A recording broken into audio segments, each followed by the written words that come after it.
Imagine a world where the laws of physics suddenly stop working. A world where currency loses value faster than you can pronounce its name. In 1924, Germany was exactly such a place. A country humiliated by the Treaty of Versailles was suffocating under debt. People were literally losing their minds from despair. And in moments like this in history, they always appear. Prophets, messiahs, and master manipulators. One foggy evening in Munich, inside a private club for the elite, a modest man with the calloused hands of a metal worker placed a tiny ingot on the table before the battlegrounded generals. It shone so brightly that it eclipsed the dim light of kerosene lamps. "This is gold, gentlemen," he said quietly, "and I can produce ton of it from ordinary lead. I only need a laboratory to save great Germany." His name was Franz Tausend. In the next minutes we will follow the story of a man who turned alchemy into national fraud, so please like and subscribe. Who was Franz Tausend really?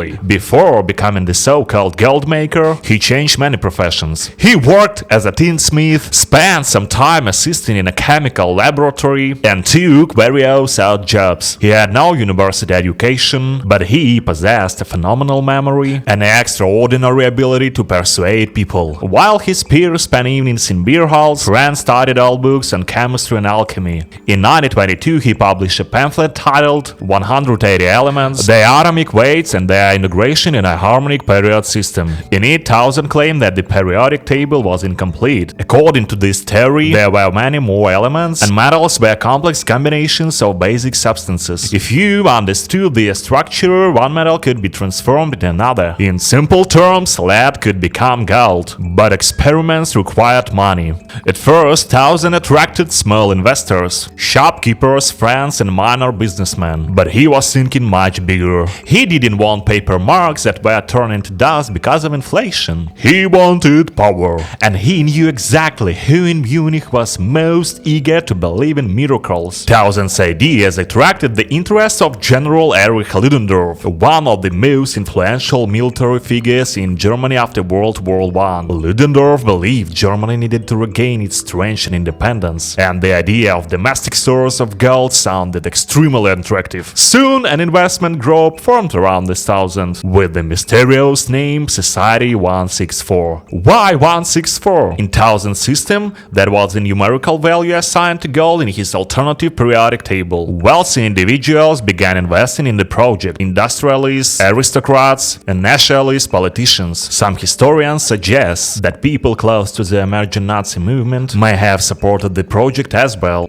although the exact list of investors remain unclear. With this money, Tausend established laboratories and began living like a true industrial magnate. Whenever investor asked, "Where is the gold?" he would calmly reply, "Transmutation takes time. You wouldn't rush nature when it creates precious metals deep underground." But the investors demanded proof. And soon Tausend staged a demonstration that would become one of the most audacious scientific hoaxes of the 20th century. A basement guarded by Ludendorff's supporters. At the center, a melting furnace. Around the table sit invited chemists and investors. Tausend asked them to bring lead and insists the observers choose it themselves. The experts mark the piece of lead. The experiment begins. Tausend adds powder to the crucible, pours an acid, and stirs the molten metal with a long glass rod. The room fills with acrid smoke. After some time, the metal is poured into a mold. When the ingot cools and is opened, a yellow glimmer appears inside. Gold. Several grams of real gold. The observers are stunned. Later investigations would suggest that Tausend used a combination of magician's tricks, hidden additions of gold, tempered chemicals, or specially prepared tools. But at that moment, most witnesses believed they have seen a genuine scientific breakthrough. Funding for the project increased dramatically. Why did educated people believe in alchemy? The answer lies in the atmosphere at that time. The 1920s in Germany were a period of economic and political chaos. Inflation destroyed savings. The country was desperate for a miracle. Tausend skillfully played on this mood. He told investors, if Germany masters transmutation, it will become the richest nation in the world. He also used a classic technique of fraudsters, exclusivity.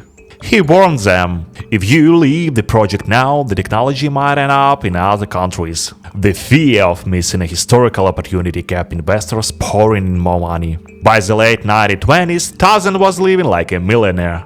But large-scale gold production never appeared, and gradually, investors began asking uncomfortable questions. But how exactly did a simple plumber manage to lead chemistry professor and battle 100 generals by the nose? After all, checks were conducted repeatedly. Tausend's secrets was that he was not so much a chemist as he was a brilliant illusionist. Investigators later established that during demonstrations, Franz used hollow glass cylinder rods. Inside the rods, sealed with wax, was pure gold powder. As soon as the rod touched the red-hot lead, the wax melted, and the gold was burned right before the eyes of stunned audience. In other cases, he used so-called enriched charcoal for the furnace, into the pores of which gold flakes had been prepressed. His biggest prize was Erich Ludendorff. A hero of the First World War, a man of iron will, he became Tausend's main shield. Ludendorff sincerely believed that alchemy was a secret weapon that would allow Germany to buy back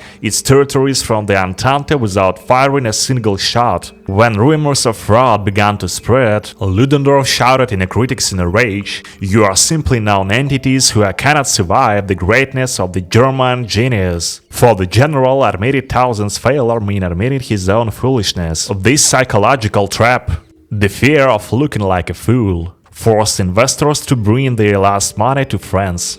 Even when the laboratories had not produced a single gram of industrial gold for years, interest, and Adolf Hitler himself, closely following the success of Society 164 from the sidelines, showed an uncharacteristic caution. If it is true, we have won. If it is a lie, Ludendorff will ruin his reputation forever. And so it happened. When the bubble burst, Ludendorff's reputation was trampled. The great strategist turned out to be the victim of a plumber who simply knew how to lie with extreme confidence. In 1929, Tausend's financial empire began to collapse. Investors accused him of fraud. The project went bankrupt. Tausend attempted to hide in Italy under his wife's surname.